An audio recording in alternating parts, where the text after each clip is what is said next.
we got a fantastic video right here. What happened to World Industries? When I was a young lad, I absolutely loved World Industries. I loved Flame Boy. I loved Wet Willie. Mainly loved Ryan Sheckler too. And he was big on World Industries for a hot minute there.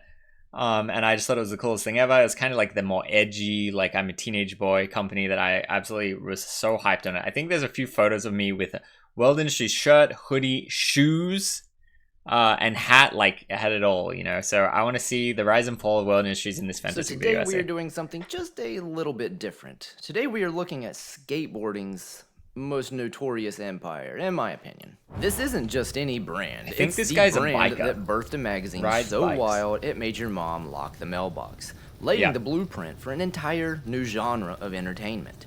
They even transcended more than just skateboards. They were iconic. But do you know how they ended? And did you know they essentially became the very thing they were trying so hard to rebel against?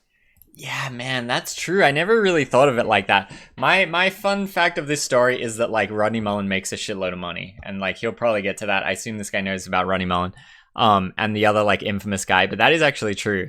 There was such counterculture that they became so popular that they just end up becoming the corporate mall shop brand. Let's break it down. So this is World Industries, Steve Rocco's baby. But to understand the brand, you gotta know the man. Born in '60, Rocco grew up in Southern California's skate scene, a wiry kid with a knack for freestyle skating. Think flat ground tricks, not vert heroics. But by the early '80s, he was good enough to turn pro for Vision. But he wasn't really sipping the corporate Kool-Aid. Old school kickflip to combo. Of big brands like Powell Peralta, Vision, and Santa Cruz, all about neon graphics and vert ramps. They were called the benevolent dictators with the mantra that skaters can't own a skate company. They're not smart enough. Rocco's early years were just pure hustle. He wasn't some trust fund kid. He was a scrapper, funding his dreams with odd jobs and a chip on his shoulder. But by '84, he was already starting to stir a little trouble. Steve was pretty... Look at the fit. Don't they say like you can never wear stripes and dots at the same, or you can never wear stripes one way and stripes the other way? This is a sick fit. Good, don't get me wrong, but once Rodney Mullen, a young kid from Florida, blew up the freestyle scene, Vision let Steve go. Rodney was young, of course, and he was kind of shy. He was just tearing up the freestyle scene and destroying all competition in the area. He and Rodney were friends, but this was devastating. Up until this point, skating was Steve's future. He was hanging out with his friend Skip at the time, complaining, saying how it's all over, when Skip said, "Dude, max out your cards, meet me tomorrow. I'll show you how to make money." Well, Skip did show him how to make money, but not how to be a good businessman at first. Within a month, Steve had started with 6 G's, made 6, then lost 12. So now Rocco had a taste of his own business and he wanted more. He borrowed 20 grand from a loan shark where he had to pay back 30 grand within a year. So this was it. This is the pivotal point. Rocco had to make the money. That same year, Rocco doubled down and started World Industries. World wasn't just a company, it was a Molotov cocktail. Rocco's vision? A skater-owned brand that didn't kiss up to the industry.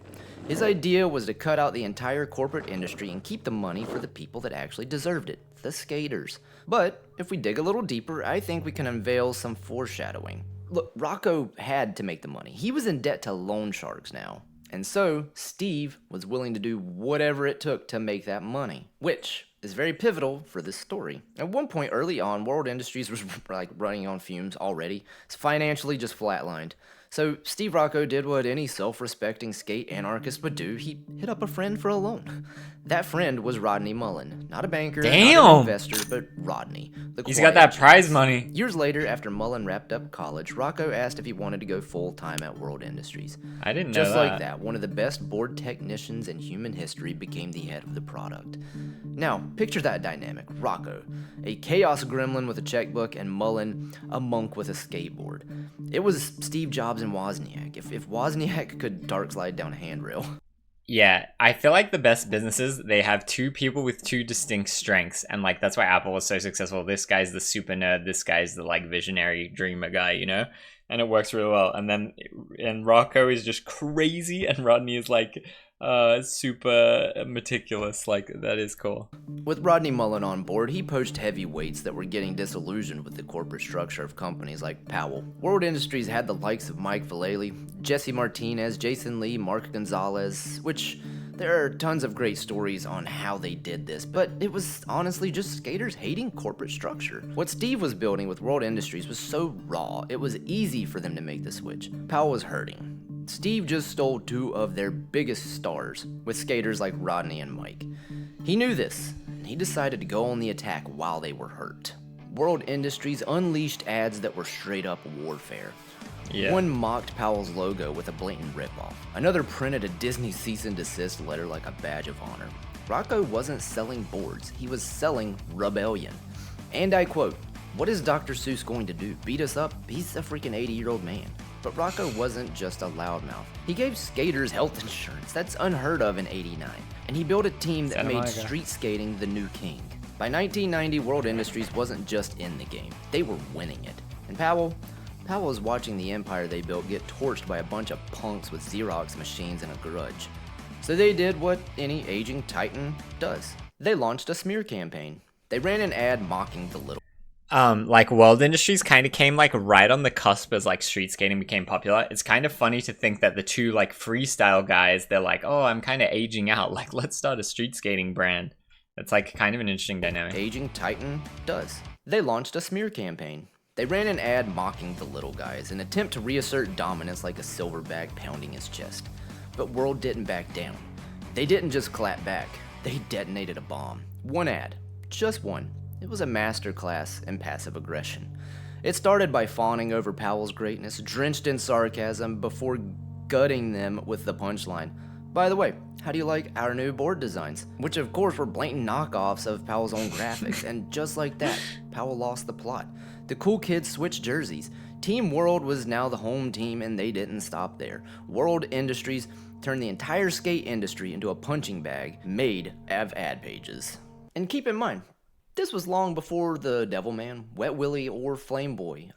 We're getting to that. But Roco's antics landed him. It's funny that, like, I think that he's gonna say, like, the Flame Boy intellectual property was worth so much money. And it's like, it's funny that, like, someone can just, you know, it's like nothing effectively. Like, a character can, like, really hit so hard. Him in hot water with some of the magazines at the time. He didn't care about being offensive. Well, actually, that is not true. He wanted to be offensive. Steve knew that provocation and running that line would get him attention, and so, yeah, his ads were a little, yeah. We should mold them?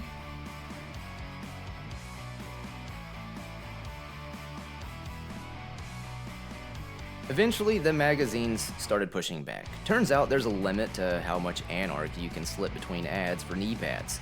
The tipping point, Transworld refused to run a World Industries ad that gave step-by-step instructions on how to kill yourself. Yeah, that was the line. Roco, of course. Wasn't that in Big Brother? Wasn't that the most controversial thing in the Big Brother magazine? There was something like that? It was like maybe it got denied from Transworld and they put in Big Brother, but I remember hearing something like that. I didn't know it was World branded though. Of course, didn't apologize. He doubled down. Which, in a later documentary that is out on Hulu that I'm actually currently watching because I didn't know it existed. Yeah, I'm behind, guys. I am. They stated that the ad on how to kill yourself was just a parody of all the dumb how-tos that were in those magazines at the time, like in Transworld, how to ollie, how to kickflip, how to grind. A lot of the guys kind of were like, I don't know if I would do that now that I'm older, but when I was 15, it was hilarious. But the next issue, World Industries ran a 2-page spread. No product, no pitch, just a question. What now?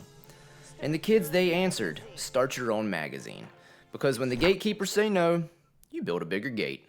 Enter Big Brother, 1992. This wasn't a magazine, it was a grenade.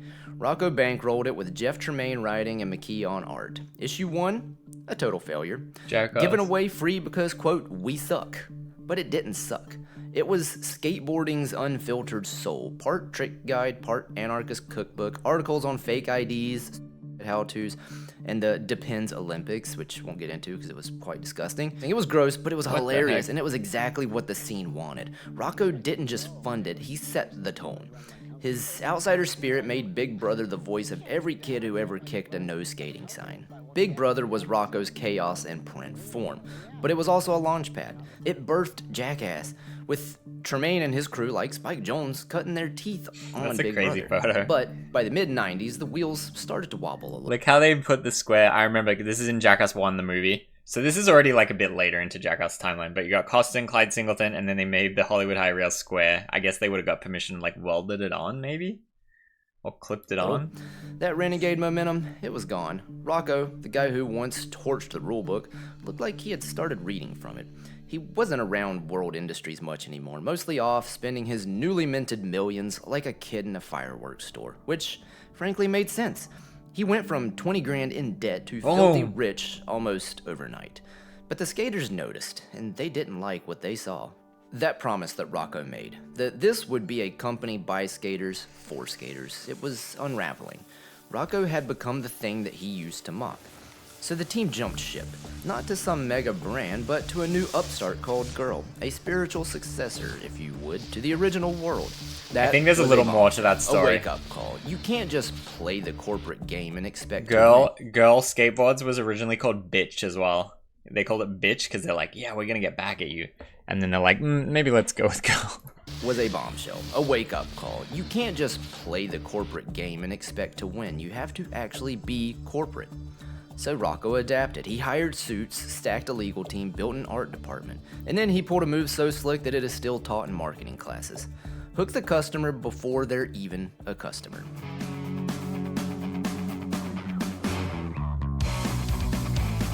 These guys weren't just mascots, they were bait. They were candy-colored chaos designed to reel in the next generation of skaters. And it worked. Used by so many major companies, the youth-first approach. Within a few years, they were back on top, the #1 brand in skating again, and not because they signed the hottest riders this time, but because they didn't need to. You see, Flameboy and Wet Willie didn't switch teams, they didn't age out, they didn't blow out knees or get poached by rival companies. They were mascots, not human. That was the genius part.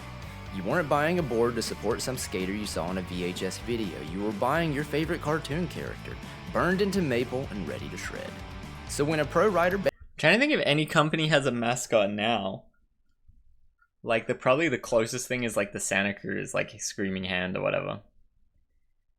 But not really, I guess. The fans stayed. The sales didn't dip. Because, for the first time in skateboarding, the brand was the star. At the same time, running a magazine and a skate company wasn't cheap. And by '97, Big Brother was bleeding cash. Rocco, the ever-pragmatist, was ready to kill it, but instead, a wild deal saved it. Larry Flynt, yes, Hustler's Larry Flynt, bought it for $540,000. Spitfire? Yeah, I guess that's true. Ad leverage.